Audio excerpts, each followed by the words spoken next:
Hey everybody, welcome into another edition of 5 Fantastic Minutes. My name is Brian Wright, founder, CEO of New Patient Group and managing partner of Wright Chat.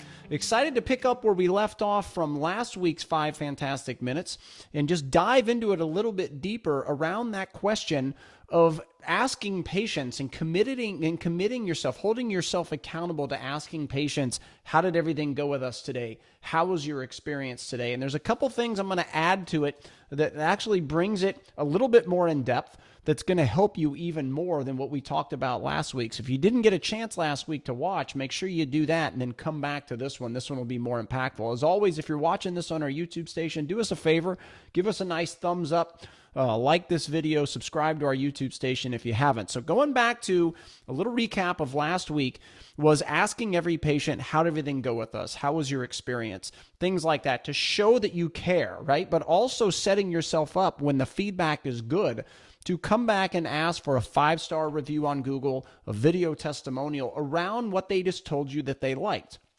Now let's go a little bit deeper, okay? When you ask Mrs. Jones, how did everything go today? How was your experience with us? And Mrs. Jones says everything was fine, all right? That's good.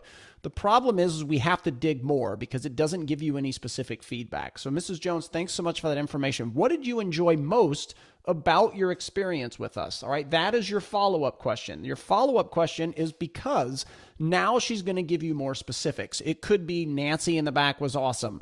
The front desk is always so kind. I didn't have to wait in the waiting room, etc. It gives you specific information to then follow up and say, awesome. People are always complimenting Betty, Joey, Timmy, Susie, whatever it may be. Let's do a video testimonial. It's going to make them so happy and so proud of their hard work. All right. So it allows you to give direction and ask for the testimonial or the 5-star Google review around what they told you, because just saying, how was your experience? They may be specific with you, but most likely they're not going to be. You're going to have to dig further. And additionally, and this goes back to the worst complaint you can have. What you also, by asking this question, how was your experience with us, that we talked about last week, the beauty of what it does is also open you up to avoiding getting the negative reviews. If they were, for whatever reason, to come in and say, you know what, Brian, it just wasn't that good. I'm tired of waiting. I can never get the appointments I want, et cetera, whatever they may say.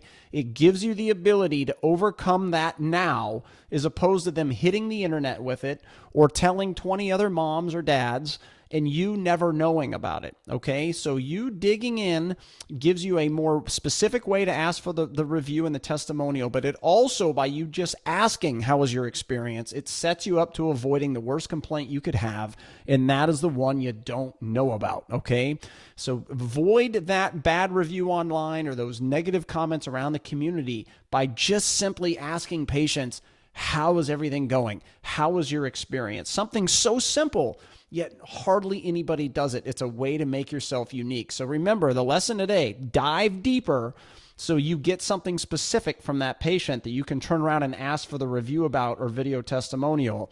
And then also make sure you're just asking in case the feedback is not good, gives you a chance to overcome it right then, all right? Hope you enjoyed it. You guys have a great week. We'll see and talk to everybody soon. Bye-bye.